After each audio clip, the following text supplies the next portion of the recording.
This is the Brian Kelly Press Conference, presented by the Louisiana Farm Bureau Federation. We now go into these last three games with the need to win all three of these games and play better football in the month of November.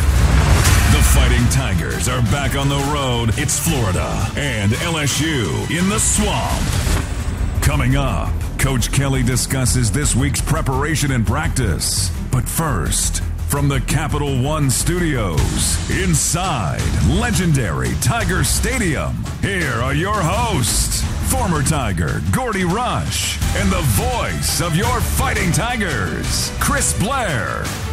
Good Monday morning, Tiger fans, and welcome in. First off, happy Veterans Day, and thank you to all the veterans who have served our great nation and provide us with the life we all live. So happy Veterans Day to everybody out there. It's another football week. Tigers come off a very disappointing performance on Saturday at home. They fall to Alabama in a big way, 42-13. They must regroup, try to pounce back, and they'll get that opportunity coming up this Saturday, albeit on the road against the Florida Gators, LSU and Florida, again kicking off just after 2:30. Once again, joining me, Gordy Rush. And Gordy, it's I think we'll spend some time today talking about the LSU-Florida matchup. I don't know how much we can rehash, or, I mean, we certainly could, and we could analyze Saturday's game. But, the one bright spot in all of that, believe it or not, Todd Politz pointed it out to me today.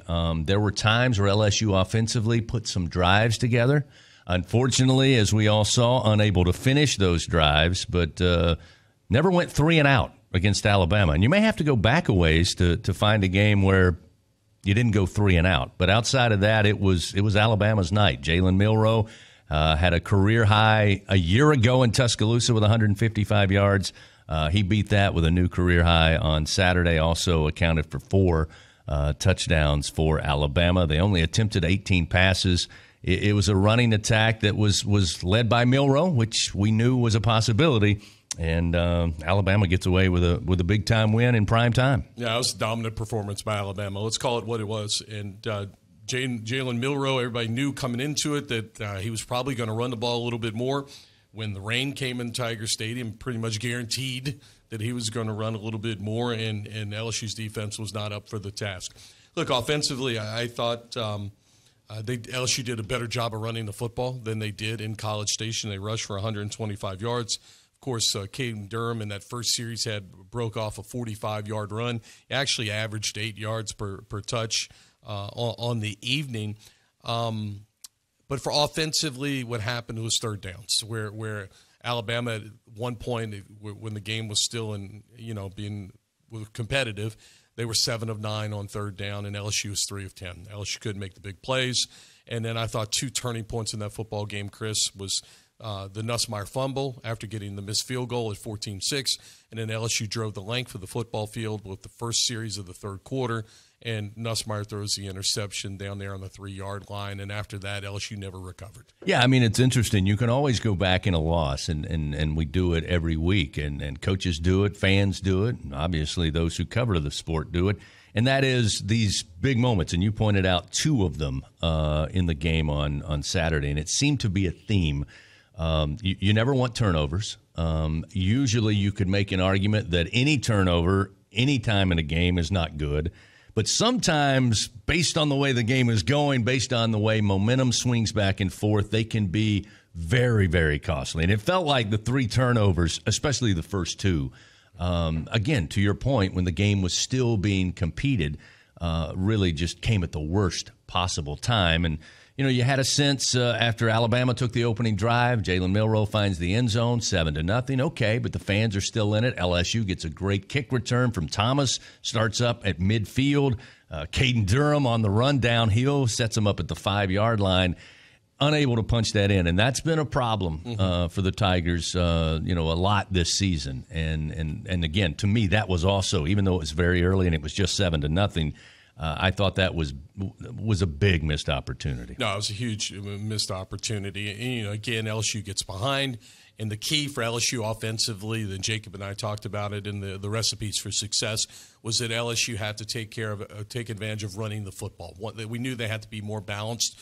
From a couple weeks ago in College Station, they only rushed for 28 yards, I believe, against the Aggies. They had to run the ball against Alabama because Alabama was struggling to defend the run. The teams that beat Alabama this season, Vanderbilt, Tennessee, had a lot of success running the football. They were 14th in the SEC coming into this game. LSU got behind. It started raining a little bit, and they just struggled to execute on third down. And when you get behind like that, then you start throwing the football. LSU got one-dimensional, and it snowballed on the Tigers. Well, again, Alabama in that first quarter played keep away. Again, they got up 14-3 after the first quarter, and their first two drives results in touchdowns. And one was 80 yards, one was 75 yards. I think 8 plays and maybe 14 plays. I mean, the majority of the first quarter, Alabama had the football in their hands, and again, that also, you and I talked about it in the booth. I mean, that's when you see that time of possession early on in these type of games, goes back to LSU having to get rid of the football or turning the football over. You're asking your defense. You put them in a tough spot. Let's put it that way, especially there in the first half. And no surprise you were down 21-3 at the break. No surprise. And, it was interesting, Alabama, when you look at their statistics coming into this game, this was a different Alabama team, and that Milroe was throwing the ball a little bit more than he did a year ago, and they were getting more production from their running backs, Jam Miller and Justice Haynes. They came into the game averaging over 6 yards a carry. So nice adjustments by Coach DeBoer and his staff. It was obviously Milroe that was incredible, and he rushed for 129 yards. When the running backs were running the football for Alabama, they each averaged 2.9 yards per carry. Yep. And so they did a good job of again, making an adjustment and showing LSU something different, and LSU had no answer for Jalen Milroe. Lastly, I think what emphasizes your point to a T is the number of times on 3rd and long, 3rd and 8, 3rd and 9, 3rd and 10, we kind of figured out towards the third quarter, late third quarter, that they're going to lead block with a halfback and Milroe's going to keep the football. He's not getting rid of it, and they did it time and time again on 3rd and long. You couldn't force him into a passing situation. They had success keeping it on the ground. It was smart. Ball was wet, field was wet, people were slipping. Increased the amount of negative plays, the conditions there. And LSU didn't match the physicality of that quarterback isolation play. And they just simply couldn't get off blocks. And Milroe, in addition to being as fast as he is, he's big and physical. Yeah. And, again, credit to Alabama. Again, Alabama gets the win, 42-13. They move to 7-2, 4-2 in league play. The Tigers fall to 6-3. They are 3-2 in league action. Coming up at noon, we'll go to football operations. Head coach Brian Kelly, I'm sure, will sum up Saturday's loss after breaking down the film, and then look ahead to the challenges going on the road.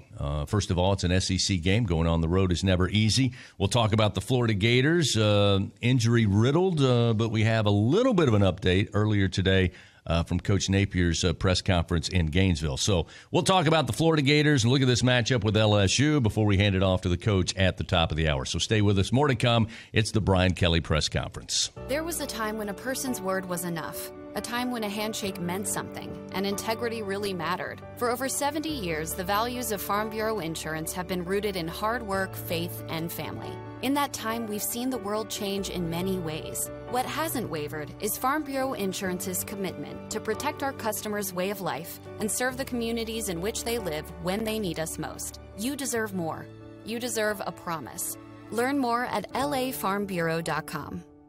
Join the celebration of Great American RV Superstores as we mark our 40th anniversary. Enjoy over 40% off MSRP and upgrade to an RV that fits your lifestyle. Hurry to your nearest Great American RV Superstores or visit greatamericanrv.com. It's time to make the most of our 40 years, and when we celebrate, you save big. Great deals, greater adventures at Great American RV Superstore. Making memories one weekend at a time. 2023 Jayco G Flight 224BA. Stock number 51600 in Heflin. MSRP $40,079. Car savings $21,088. Sales price $18,991 plus tax, title, and license.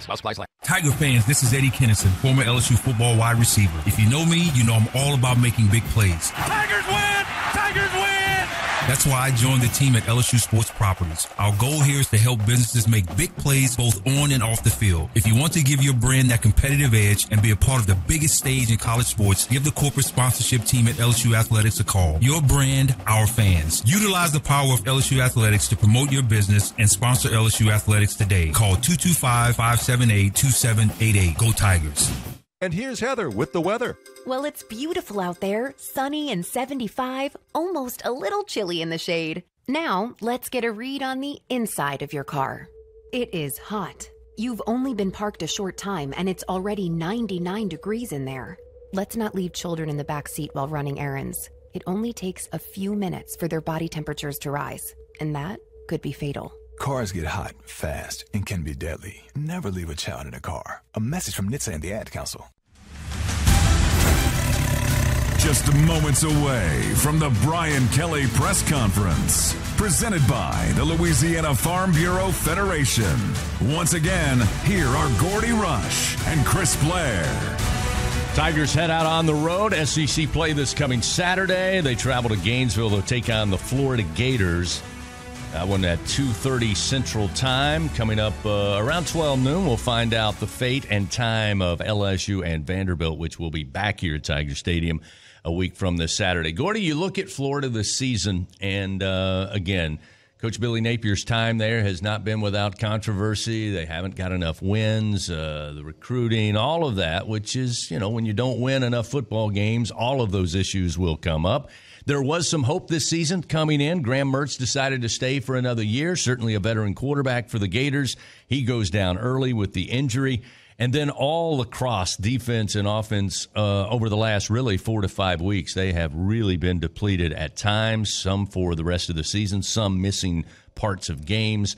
But it starts at the quarterback position. I mentioned we might have an update here. Aiden Warner was the starter in the loss to Texas on Saturday. They ran into a buzzsaw in Austin. They did have some success running the ball, but that was mainly between the 20s. They did not have success, obviously, inside the red zone. But Warner thrust into it. DJ Lagway was the initial quarterback to come in after Mertz, and he had some success. They played very well against Georgia until he was injured in the game, led them to what at the time was a big victory over Kentucky, and played extremely well in that matchup. Coach Napier, during the press conference today, said he expects DJ Lagway to practice, but it still will be at this point day-to-day as to whether or not he is good to go. I know he dressed out, and there was some speculation before the game at Texas, but I think most people, having seen the injury and having seen him walk on the sideline, didn't think that was going to happen, so we'll wait and see. Yeah, I was really surprised to see him dressing out, and maybe that's some gamesmanship, but no. Look, let me tell you, you have a hamstring. For somebody to come back in 1 week from a hamstring pull is miraculous. For you to expect him to be at 100% in 2 weeks, I think is going to take a lot. But no doubt about it, for me, I think there are two keys in this football game, whether or not Lagway plays. He's a 5-star athlete. He is fantastic. He gave Georgia fits. In addition, he's the type of quarterback that has given LSU fits.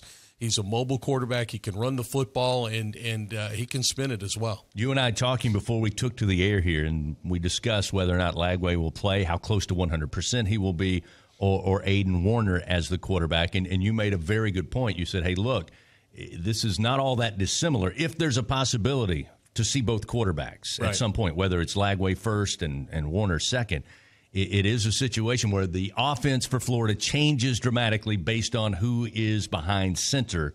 And we know how that worked or didn't work in College Station for LSU. It's a great similarity in that you have Warner that played at Yale. He was a third-string quarterback, late transfer that come and kind of be an emergency type of situation if they got to this point that they can at least get out there and run the offense.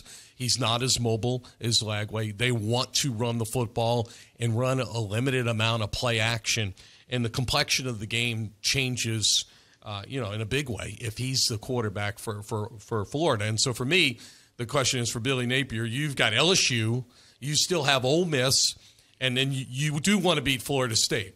your job is now secure, as they said that earlier in the week that they were going to stick with him, and I understand. So I'm interested to see what decision that makes. And then for me, the other part of it, what's that atmosphere going to be like in Gainesville?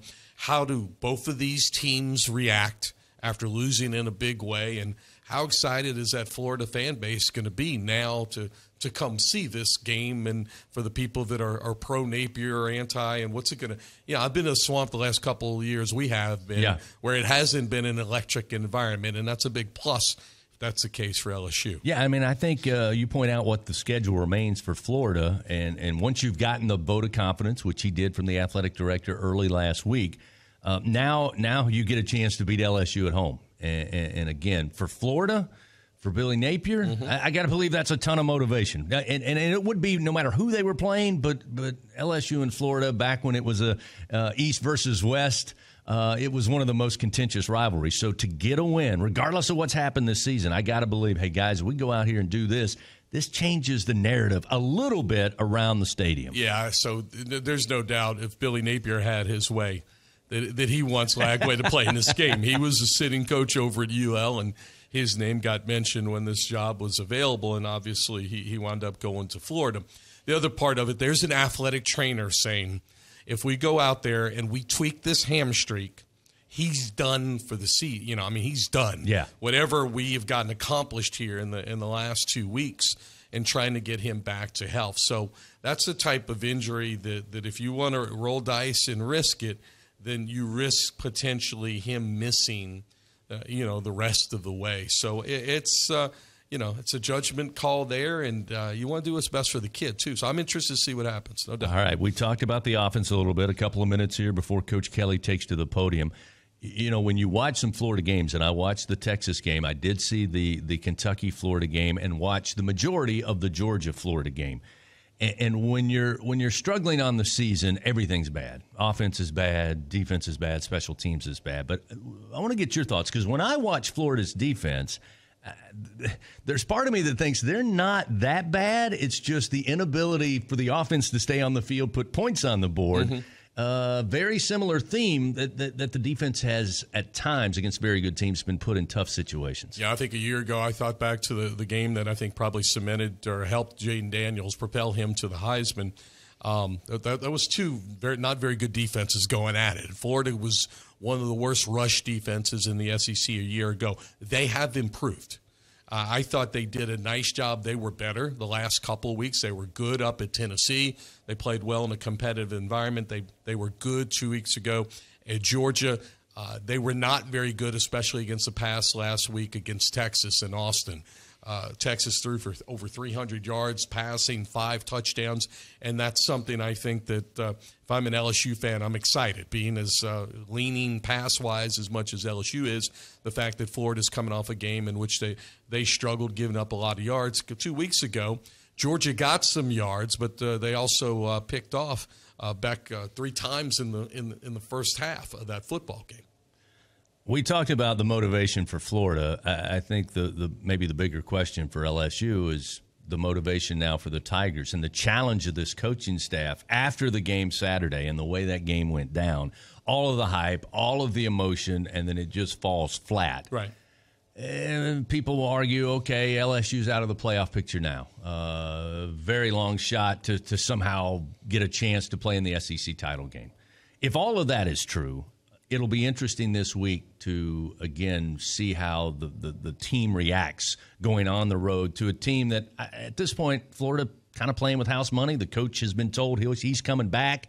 I think motivation for LSU and keeping this team focused and still that energy level is going to be the key. That's $1 million question, and how Coach Kelly and his coaching staff is going to get this team to bounce back and go play at Florida, and not knowing what to expect out of Florida. But, nobody likes to get their butt whipped, and I imagine Napier is going to find a way to get this team excited to come play LSU. We'll probably hear, obviously, about Saturday's game. He'll preview what he sees initially as they study down on the Florida Gators. I also imagine there'll be another question about Garrett Dellinger. Again, injured in the Texas A&M game, had the tightrope surgery. The good news is all indications are that went fantastic, and they are a little optimistic they could get him back there. which, I mean, if you can get your starting offensive line back in there, that's certainly not a bad thing. No doubt. And now 2 weeks in a row, both Texas A&M and Alabama, I think, have exposed a little bit LSU offensive line. They've had a lot of success bringing numbers, blitzing. Everybody lining 6 people up at the line of scrimmage, not even disguising it, showing the offense they're going to go with a 7th blitzer coming when the running back eventually stays in for protection. So it's a tough spot, and LSU could certainly use Dellinger back in the lineup. I know you're excited like I am to be in Gainesville this coming Saturday. We'll see you there. Let's go now to head coach Brian Kelly. Those who have served and sacrificed, for our country, making it, such so that we can enjoy living in the greatest country in the world. So thank you to all of those veterans out there and honoring them today on Veterans Day. Getting ready for Florida, certainly going to the Swamp is always a challenge and certainly a difficult place to play. Really give a quick recap on the Alabama game. Incredible atmosphere. Our fans came out. They were incredible, created a great atmosphere. Wish we could have certainly helped in that with our play. Certainly the turnovers were big parts of the game. And certainly at the end of the day, Alabama is a fine football team. They played well. They were consistent. And look, they did a really good job of self-scouting and making a decision as to who they were going to be in this game. They came out with a purpose and wanting to control the line of scrimmage, which they did. Ran the football effectively, obviously, and were consistent in what they did. We were inconsistent, and that really is the difference. So when you're scratching your head or you're thinking about what happened in this game, you had a really good football team in Alabama that went back in the bye week and said, you know what, this is who we're going to be. They came out and were consistent in what they wanted to be in this game, took care of the football, controlled the line of scrimmage, and our response was that we were inconsistent. We had an opportunity to score a touchdown on the first drive. We weren't able to secure a catch. We turned the football over. We had chances to get off the field on third down. At times we weren't in the right alignments. So our guys were up for the fight. They were competitive. They played hard, but that's not good enough if you're not consistent. And as coaches, we've got to help our guys become more consistent. And then our players have to execute more consistently on a day-to-day basis, and on a play-to-play basis. So if you're wondering what happened, you had a really good football team that played consistent, and then you had another team that had the will and desire but did not play consistently, marked by the examples that I just gave you. So that's the recap. Going back to the Florida game, certainly an opportunity for us to get on the winning ways with our football team. Look, this is the same exact place we were last year, right? Coming off of a loss. And so I'm going to get asked the question, what do you have to play for, all of these things. You could ask Ole Miss that when they went and beat Georgia, right? There's nothing to play for. Now they've put themselves with 2 losses, and what they feel is in the mix. We're in the same position. We've got 2 losses. Let's see where it ends up at the end of the year. What's more important is that we have to play more consistent offense, defense, and special teams. That's what's most important, not the playoffs, not anything else. Consistency in the way we play in and play out is the most important thing. Against the Florida team that, certainly, has shown their ability to play consistent. They had a great game against Kentucky. They've played physical football.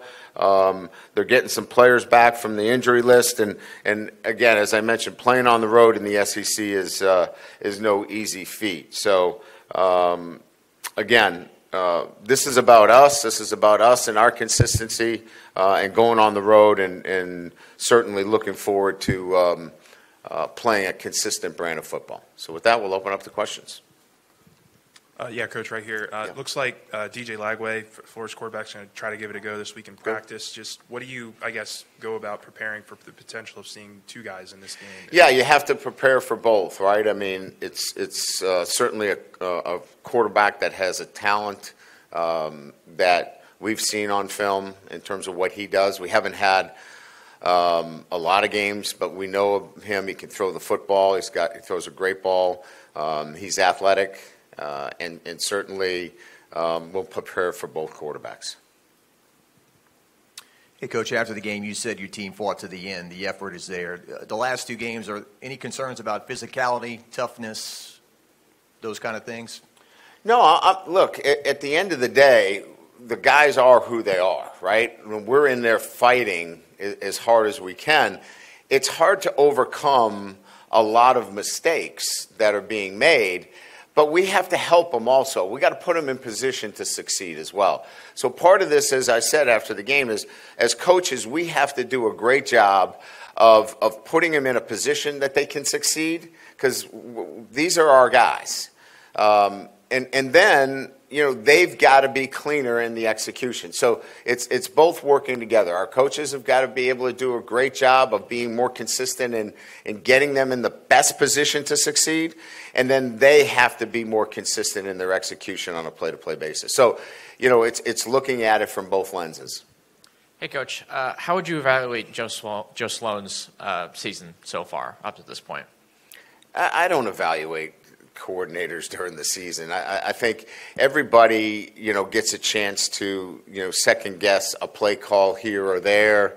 That's the nature of the business, right? You know, what we want to be is more consistent in the running game. And I think I've made that clear. And we've got to, you know, clearly do that. And Joe understands that. And so the focus has been, and it was going into this game, to create more opportunities in the run game. I thought we did that. We need to do more of it. I thought we created more misdirection within the offense. We need to do more of it. So sequencing the run game with the passing game is absolutely crucial. So we can take some of the pressure, as I've mentioned in other press conferences, off of Nussmeier. So we don't throw it 50 times. We need more balance within the offense. If you are who you are over the course of these next three games, how much of it is correctable? I'm sorry, I didn't hear the first part. If you said you are who you are, right? The roster's not going to change. You can't really do it. So how much of it is fixable over the next three games? Is it alignment assignment issues, or is it something that's going to take an off season to maybe, you know, make some roster changes, coaching staff changes, those kinds of things? No, look, I think it's reasonable to look at, you know, how we can, you know, put our players in better positions to succeed each and every week, you know. You always are going to have to deal with injuries, you know, within your roster, and you have to have the next man up mentality.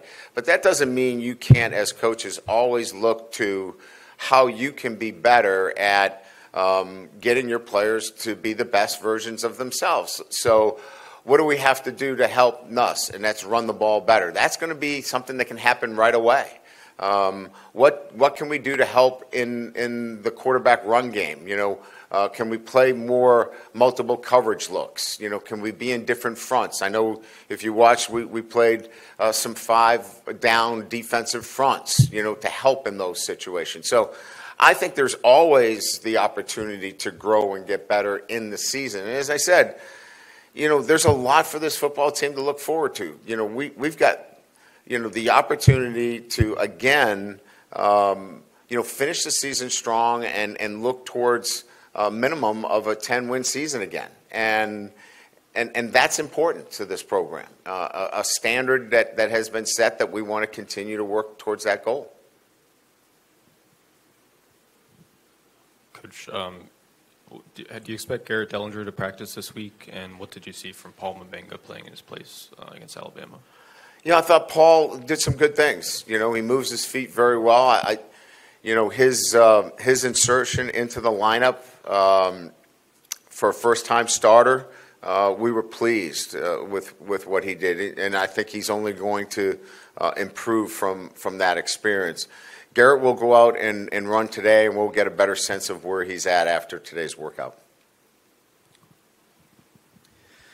Brian, obviously the sport's biggest spotlight was on you guys on Saturday night. ESPN's College Game Day was here, all the bells and whistles. For you guys to come out and perform the way you did, how do you sort of spin that? How do you keep more positivity out of what happened versus letting some negativity slip in there? Yeah, so it's 21-6, and we've got the ball all the way down on the 5-yard line, poised to score, and unfortunately we have a turnover. We're ready to make that a one-score game with 7 minutes to go in the third quarter. And despite that, as I mentioned, we don't score a touchdown on the first drive where we could have easily converted there. We turned the football over. We made a multitude of mistakes, and we're still in a position to make that a one-score game. So we know what we need to do. There's no, what happened. We know exactly what happened. As coaches, we got to put our players in a better position through whether it's scheme or through the ability to move guys in a position that makes them more successful. And then we have to execute at a higher level. And that is an attention to detail on the fine details of the game itself. And if we do that, that has been a ticket for success for us. And when we haven't, i.e. 6 turnovers as, one example of a reason why we've lost 2 games, the last 2 games. And that's just one reason why we haven't won the last 2 games. Brian, I'm sure you can appreciate how fans are and how reactionary they can be. And you can probably understand this, people's faith is shaken a little bit in the program and where things are going. Is your faith still where that you've done this for a long time and you know what it takes to win? Are you just as confident as you were at the start of the season, earlier this season when you guys won 6 straight, that you know where you need to go, just might take some more time to get there? So did we not win 14 consecutive games at night? I think we won 14 consecutive, and we lost our first game. I would say that from that perspective, the odds are that I'm feeling pretty confident that we know what we're doing. Am I happy about what would happen? No. And our players? No. Nobody is. Especially, when you have an opportunity, as I just mentioned, to get that game into a one-score game and have a chance to come back and win the game. Nobody's happy about that. But when it comes to an overall look at the program, we're, over the last year, we're 10-3. We won 10 out of our last 13 games. So I'm not in a position to worry about what people are saying about the overall health of the program. We have one of the top recruiting classes in the country. Those things are only going to continue to get better. And a championship program is what we're going to have here. There's going to be some stumbles along the way, but we're going to get back up and we're going to keep building our program towards where it needs to be, and that's a championship program. I have 2 if I can. Was there an issue with Caden Durham in the second half? He was pretty effective in the first half, and I don't remember seeing as much of him in the second half. No, he played in the second half as well. He was in there some high leverage situations, especially in third down. We were getting a lot more pressure. Josh is a little bit more seasoned in some of the pressure situations that we get. We were getting some 7-up and some active pressure situations, and Josh is a little bit more experienced in some blitz pickup situations, so it might have been that. This is a very novice question, but I'm just curious. Is a spying the quarterback against a running quarterback, is that effective, and if not, why? Well, it wasn't in the instances of the 2 long runs. A spy would not have been what we were looking for in those situations. These were quarterback-designed runs where we didn't leverage the football in the manner that we needed to in both of those instances. One of them, Blake would probably tell you he'd like to have that call back in terms of what the defensive call was. The other one, there was just too much air in the defense. We got condensed down pretty good on the front. And, you know, the duality of playing man sometimes, when that back comes out of the backfield, you don't know whether he's running a wheel route or whether he's going to kick you out. So we were a little hesitant in setting the edge. And then we lost a little bit of leverage on the quarterback. He cut back on both our inside linebacker and our safety. We've got to have better leverage on the ball. You guys were a lot more creative in the run game this week. Do you think that would have been more effective if the game was a little bit more in reach in the second half? Were you satisfied with the way you guys sort of mixed in some? Yeah, I would have liked to. I would have liked to been a little bit more with the outside zone. I mean, look, I'm not here to sit here and critique, you know, the entire game plan, but we got behind 35-6 there, and you know, you got to get back into it quickly, and probably got outside the run game a little bit quicker than I would have liked. We would have liked to have been more consistent with the run game, and the game itself in terms of what happened in the fourth quarter was, you know, had to throw it a little bit too much. But the mantra moving forward and the what we want to be is it's got to be more consistency to the run game, and as I mentioned, Coach knows that, and he knows what I want from him. Coach, you've had multiple offensive series in recent weeks where Durham is a key factor with long runs. Yet when you get in the red zone, he's not in the game.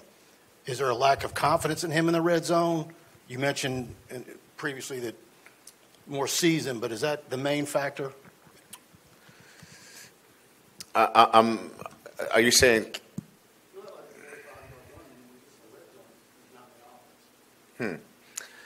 Yeah.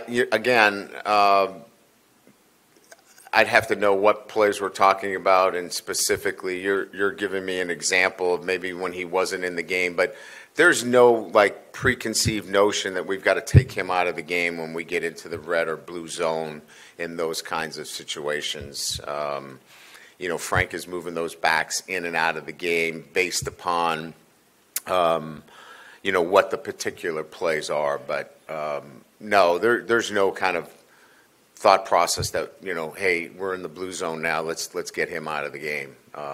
If we have, you know, if we have anything, it's we believe in his ability in that area to score touchdowns. Coach, after last year's LSU-Alabama game, maybe it's easy to say stop Milroe from running, but with a week to prepare and everything, are you surprised it happened again and to the extent it happened? Well, I think I just went over some of the things that, you know, we knew what was coming, and we had the people in position. We got to go make some plays too, right? I mean, but I will, you know, I want everybody to know that, you know, players make plays, right? But coaches can also help and assist, giving those players an opportunity to be more aggressive too. Like, for example, as I said, you know, the back's coming out of the backfield, right? Is he running a wheel route, or is he coming to block me and kick me out? Well, if I'm in man-to-man coverage, maybe I'm a little hesitant because I think it's a wheel route. But if I'm in cover two, maybe I can be much more aggressive in meeting that back in the backfield. So as coaches, we've got to mix some things up as well.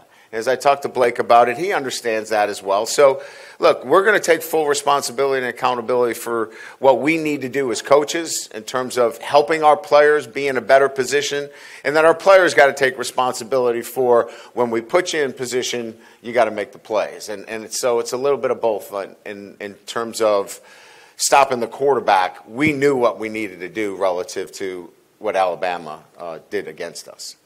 On the 72-yard rush from Milroe that essentially closed out the game, was that more of a – were you guys sending the safeties on a blitz there, or was that a leveraging issue on that play? I think you could probably read into my comments earlier that I think if we had to do it all over again, we would want a different call in that situation. Yeah. What has Florida done well? You know, you see the rigors of this conference and how roller coaster it can be. What have they done well to kind of weather the storm and get to this point? Well, I think, first of all, they've weathered an incredible storm of injuries. A lot of injuries on the back end of their defense. They've stuck together, and I think in large degree, you know, Coach Napier's kept his football team fighting every week with a lot of injuries. You know, they've lost 2 quarterbacks, playing with a third or a fourth quarterback. Back end of their defense has been decimated, and they keep playing hard. So we're going to get that same team at home against LSU. So you know what that's going to be. They're going to play their tails off and be, you know, the best version of themselves. So I think that's what they're doing well. They're staying together as a team. They're playing hard, and we're going to have to match that kind of intensity from the very first snap.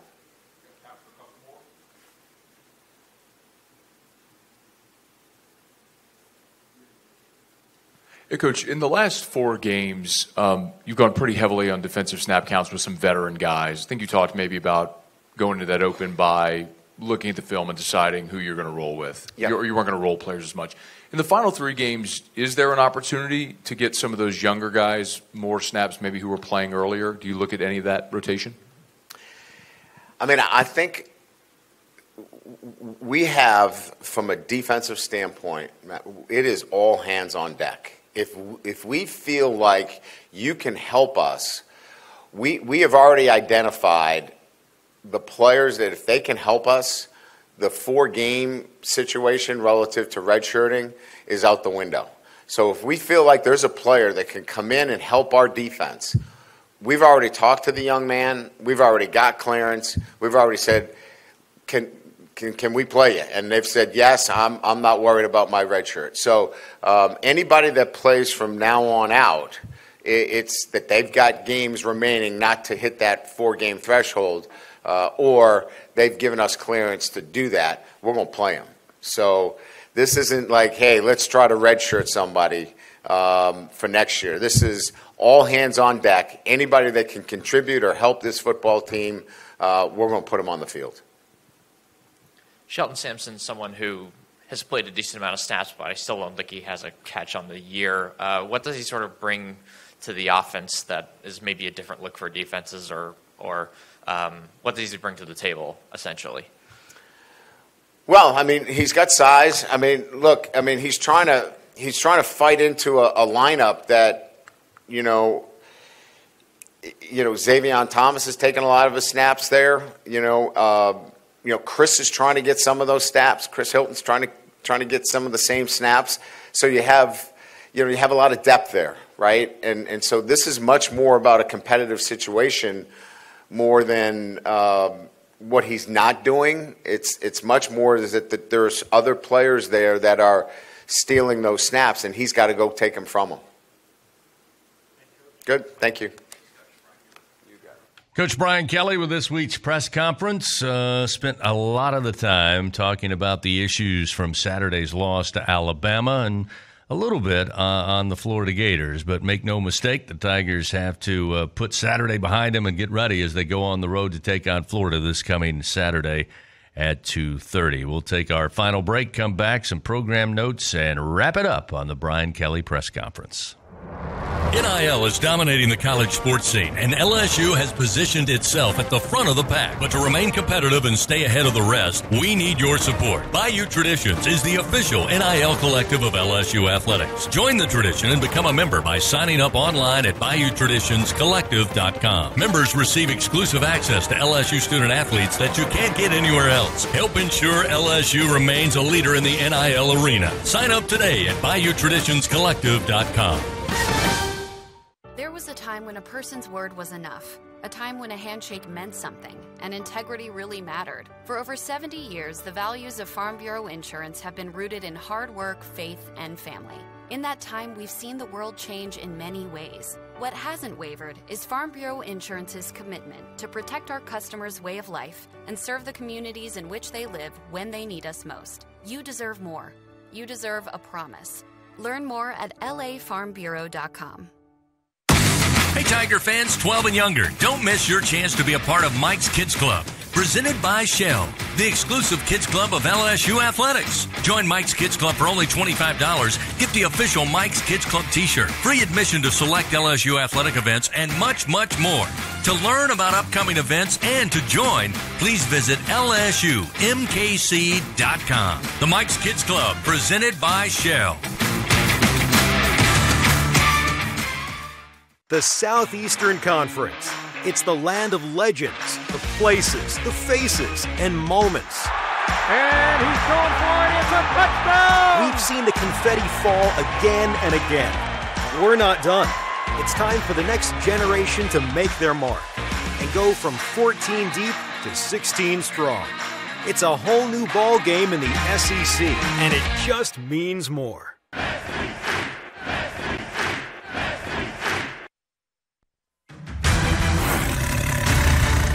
Wrapping up this week's Brian Kelly press conference, presented by the Louisiana Farm Bureau Federation, with some final thoughts and programming notes. Here again is Chris Blair. Tigers travel to Gainesville. They'll take on the Florida Gators this coming Saturday at 2:30 Central Time and announced at 12 noon today. Not quite sure when LSU and Vandy will kick it off, but the two options are 6:30 or 6:45, a week from this Saturday when Vanderbilt comes to Tiger Stadium. Coming up later this week, Brian Kelly will be on hand at TJ Ribs for the Brian Kelly Show. Gordy Rush will sit in and host the show for us. I'll be with men's basketball Thursday night taking on Kansas State in Manhattan. And we'll all get together on Saturday in Gainesville. It will start beginning at 12:30 with LSU Game Day. Hunt Palmer, Marlon Favorite, Brandon Taylor will set the table. Then Gordy, myself, and Jacob Hester will have the call of LSU and Florida inside the Swamp. We thank you for joining us on this Monday. Thanks to Gordy Rush. And we'll see you right back here next Monday for the Brian Kelly Press Conference.